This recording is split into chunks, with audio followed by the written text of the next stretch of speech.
Hi, my name's Heather and I'm a 30-year-old woman.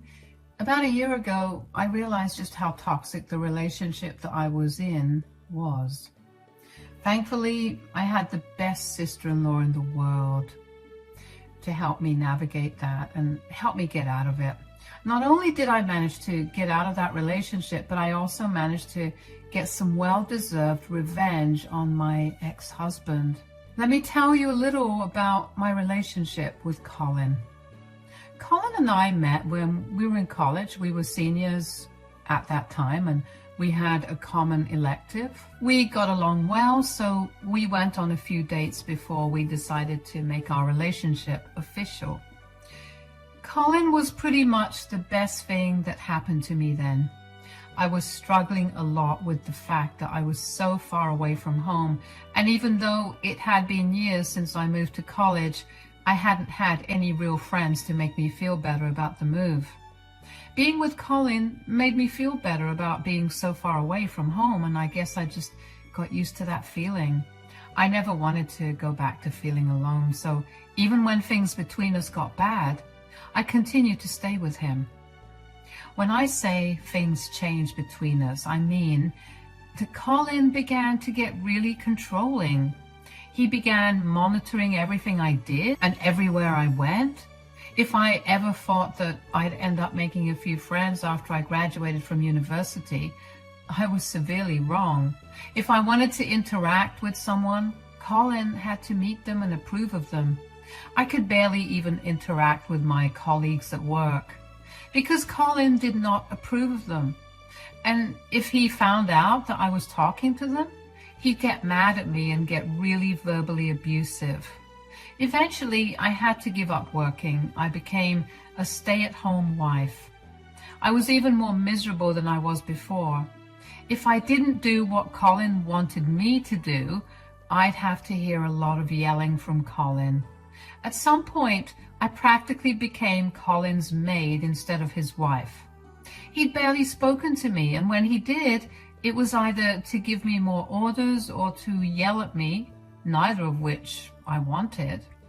I still bore with it, because as the days went by, my savings depleted and I was becoming increasingly dependent on Colin. I had no way to leave and no one to lean on. Even when it came to our marriage, Colin was adamant about having a courthouse marriage instead of the big dream wedding that I had in mind. The only person I could talk to was my mom over the phone. One particular day, I was scrolling through my reels when I happened to come across this video of a woman sharing how she managed to get out of an abusive relationship. That got me thinking about my younger sister, who had also only just managed to get out of an abusive relationship. It had been really difficult for her, and I realized then that I wanted to be able to help those that were in her position.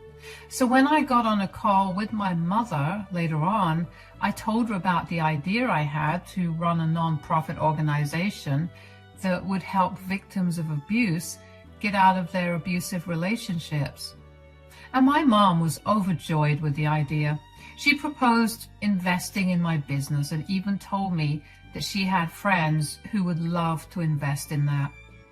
I remember feeling like I was on cloud nine all day, although I knew that I shouldn't have been so happy considering I hadn't run that idea by Colin. However, it turned out that Colin had overheard my conversation with my mom, and the next day, he brought it up with me. So, you're thinking of starting a business, huh? What? How do you know? Because I overheard you talking to your mother the other day. What is this business you want to get into? I was watching my reels the other day, and there was this lady who was sharing how she struggled to get out of a very abusive relationship, and that got me thinking about my past relationships. You know how my sister had also been in an abusive relationship. I literally do not care about that. Could you just skip to what the business you want to start is about? That's what I'm trying to tell you, though. I wanted to start a business that would help victims of abuse to get out of their situations. So what? You're going to have them pay you? What? No, if they had the means to get out of those relationships, they definitely would have. I want to provide them with services for free. It'll be a non-profit organization of sorts. Huh. Then what's the point of the business if you're not going to earn anything from it? The point? Are you not listening to me? The point is to help those in need. I want to be able to do good for others. And who's going to help you start the business? My mom said that she would help, along with some of her friends who would love to invest in my business. So you thought you could just start this racket without me? It was not an entirely concrete idea yet. I want a part in this business. What? Why? Why not? Sure, I'll earn nothing from it, but at least I'll grow a good reputation through it. I mean, I have a good enough reputation now, but this will boost it up really nicely. I don't think it'll be right for you to join. Oh, why? Do you think that I'm not capable of running a business? No. Oh, so then you think I'm abusive? Is that it? Do you think that? God, no. I just don't think you should join something this serious because you want a better reputation or for fame. This is serious work, and you'll be dealing with things that will emotionally and psychologically drain you. That's just a roundabout way of saying that you think I'm a weak jerk. That was not it. I don't want to hear any more of your nonsense. I'm joining this business with you.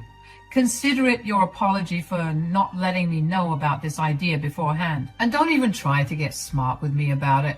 If you want your business to prosper, you know I have all the right contacts for it. If you try to screw me over, I will make sure that your business will fail and that your name will be tarnished. So am I going to be a part of the business with you? Yeah, of course. I cannot even begin to tell you how upset I was with Colin for involving himself in my plan. I knew that having Colin involved would mean that my idea would definitely take off, but it would come at the steep price of not having any form of independence at all. I didn't want that, but I couldn't give up on the idea of being able to help those in need. Over the next few months, Colin and I began developing a solid plan to start our business. Colin came from an affluent family, so that meant that he had a lot of connections within the city. We managed to get our business up and running pretty quickly. My mom and her friends did as they promised and invested quite a bit in the business, and before I knew it, the company began to grow rapidly. Nothing brought me greater joy than being able to help so many people in need. As the company grew, we began to employ more people, which meant that Colin and I weren't handling everyone that came to us. I began to notice how a lot of people who worked with Colin began to shy away from our services, so I'd always swoop in and regain their trust. I tried to talk to Colin about it, but he would never want to listen to me. Eventually, I ended up picking up after Colin's work while juggling my own. Of course, I had no problem with that, because all I cared about was helping those in need. But I made sure to keep records of everything I was doing. Even though we were working really hard at the company, we were not earning any money out of it. That meant that Colin still worked his regular 9-to-5 job, although being a part of the company earned him a lot more credit in his company, and he was given a raise which allowed him to work fewer hours so he could focus on helping various victims through our company. Even so, Colin would come home exhausted every day. One particular day, I had a tough day at work, and I was in no mood to cook a meal for the both of us. When Colin got back home, he was not happy about it. I'm back home. How was work? Don't even ask. Is dinner ready? No. I got back home only half an hour ago. Today was so exhausting, and I don't think I can cook. So you just didn't cook dinner? Yeah, I figured we could order takeout and just relax a little while. You made that decision all by yourself? Do you not care about my opinions? Did you not think that all I wanted was to come back home to a fresh, hot meal instead of some fried garbage from outside? Why are you pulling on my hair? Stop. It was just today. I will not let you disrespect me like this. Who told you that you could decide what I wanted to eat? Your job as my wife is to cook all my meals for me. Why would I have married an ugly, disgusting woman otherwise? Let go of me. If you don't, I'll tell everyone what you're like. And with the field you're working in with me, you'll get torn to shreds. Oh, is that the game you want to play? Why do you think I'm so comfortable treating you the way you deserve to be treated? Because I know that nobody can touch me. Oh, please. One word from me and one word from you. Ha, please. Do you know how long I've pretended to be a feminist and a woke guy? Everyone adores me because of it. I'm the reason your stupid business is thriving. If you even try to tell everyone about this, I'll be sure to twist everything you've said to make it seem like you're some crazy, jealous, psychopathic person. Don't even try to test me. Why did you even choose to work with victims of abuse? Do you not care about how you treat me when you've seen firsthand what it does to people? All of those people probably deserved it anyway. This is just some scheme for me to build a better reputation. So you should learn how to stay in your lane. I'm going to go over to my mom's place where she'll have some actual food for me. I'm letting you off easy this time, but if you try to pull this on me next time, I'll make sure to throw you out of the house. I remember feeling this deep sense of disgust when I heard what Colin had to say about his views on those who came to us for help. I remember wanting to do nothing but ruin Colin's life, but I had no power to do it. Every day I lived in fear that Colin would try to throw me off the company, even though I knew that there was no legal way for him to do it. Even if I wanted to expose him, I was scared that I would have nowhere to go if he actually acted on his words. So I kept my mouth shut and let him carry on. As time passed, Colin's fame only grew. Everyone in our city knew him, and those who already knew him only seemed to love him more.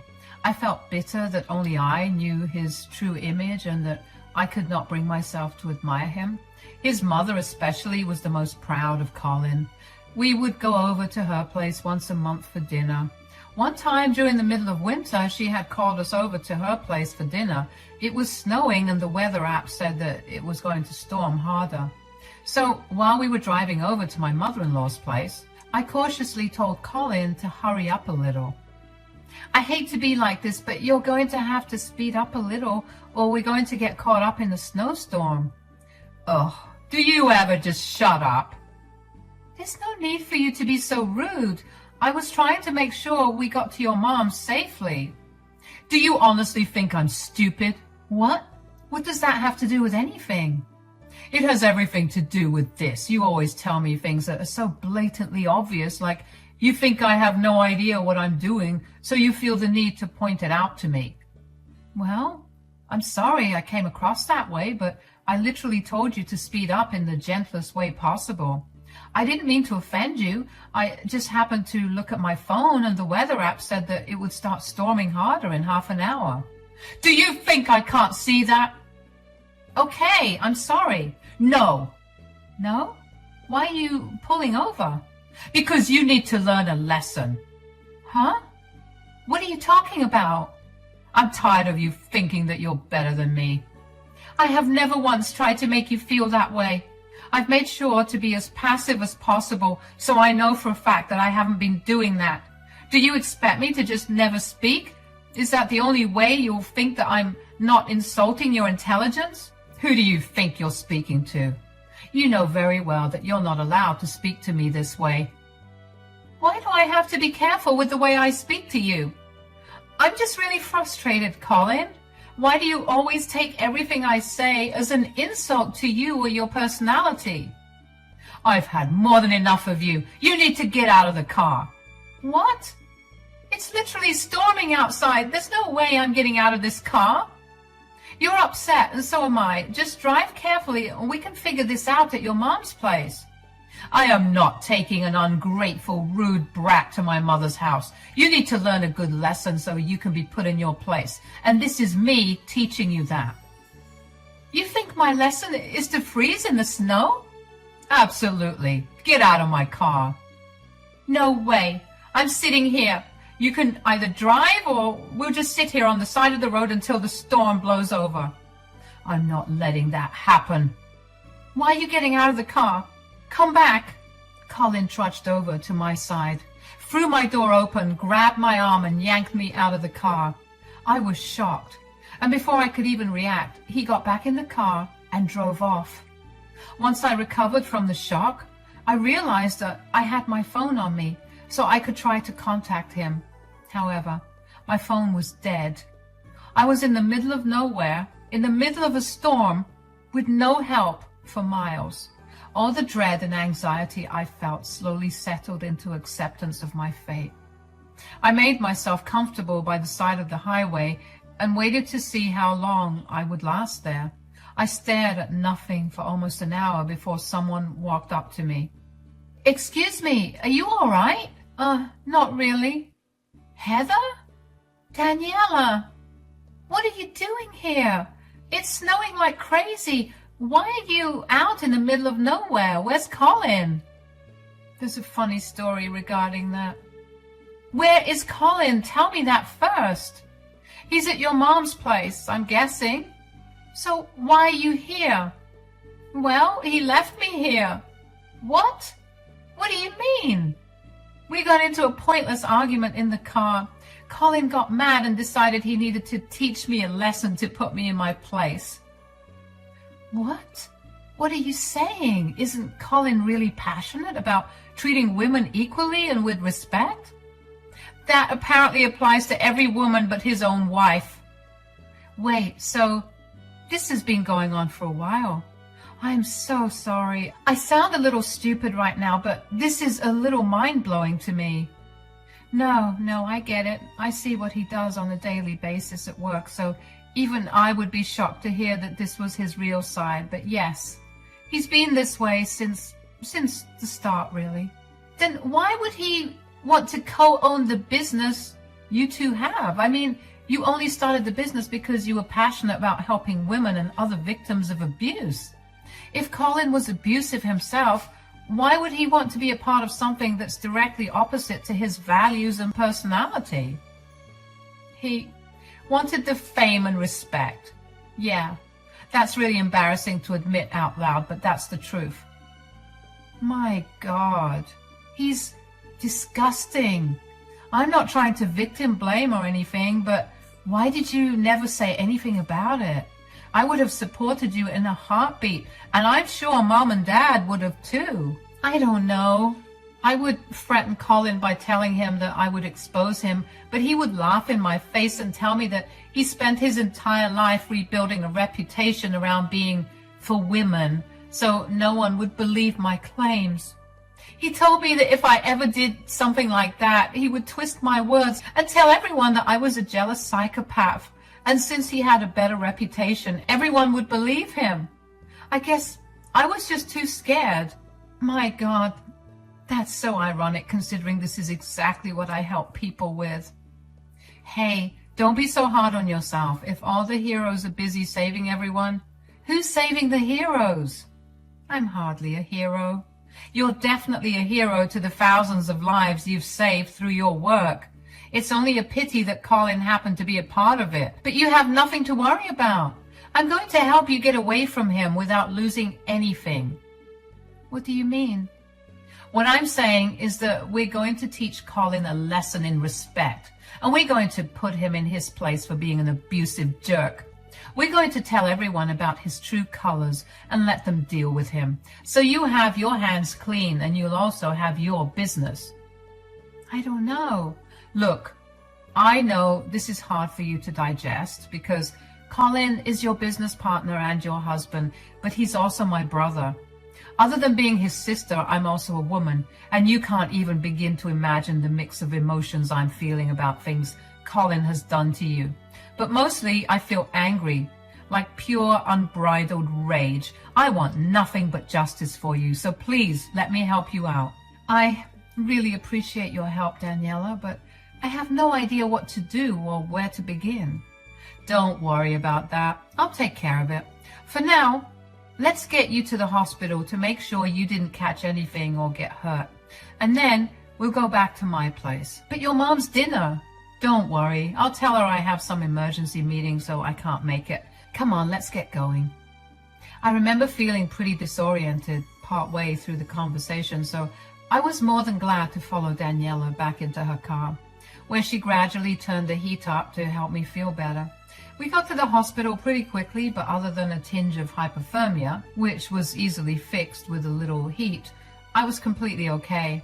After that, Daniela took me back to her place where she had me produce file after file of my work in the company. She asked me if I had any proof of Colin's abuse, and since there are security cameras all over the company, I had tons of evidence. Daniela told me that she had a friend who was desperate for a big cover story at the journalist firm he was working at, so she would give him the information on Colin. I was very nervous about what would happen to Colin, but at the same time, I couldn't help but feel excited to see how he would react. While I waited for Colin to figure out what happened, Daniela offered me her place to stay until I found a place of my own to live. I didn't have to wait long for Colin to find out what happened because he called me the very next day. Turns out the news made big headlines. Colin had been a beloved figure in the city, so the claim, along with the proof of his behavior, was enough to ruin Colin's reputation. When I picked up Colin's call, he immediately started the conversation off with yelling. "What did you do?" "Hello, Colin. I'm doing pretty good. What about you?" "I don't have time for your stupid sarcasm, Heather. Did you feed the press a bunch of lies about me?" "I have no idea what you're talking about." "Don't even try to play with me. You're the only one who knew that I had said all those things." "So, everything the news is covering isn't lies?" "Don't be a smart aleck with me right now. Why would you do something so horrifying to me?" "You've been horrible to me for the entirety of our marriage. You joined my company because you wanted to profit off of it. I feel like you've done way more horrifying things than this." "Profit? Oh, please, that business wasn't bringing in any money." "Yes, that was the point. But you didn't join for the money. You joined to get recognized and gain the respect of everyone in our city. Even though you saw all the horrifying things that people have gone through at the hands of their abusers, you still treated me like I was a piece of trash. Did it never occur to you that fame is a double-edged sword? So you think just because I have some fame now, you can throw around some baseless accusations against me to bring me down? Do you even know how hard I worked to build up the reputation I have? I can sue you for defamation." "Wait, do you even know what the word defamation means?" "You don't have to dumb things down for me. And I did not do anything against you, Colin. Everything being said in the news is not baseless. If you, maybe, paid a little more attention to what they were showing on the TV, you'd see text screenshots and audio recordings of all the nasty, degrading things you've said to me. That reputation you worked so hard to build is non-existent now.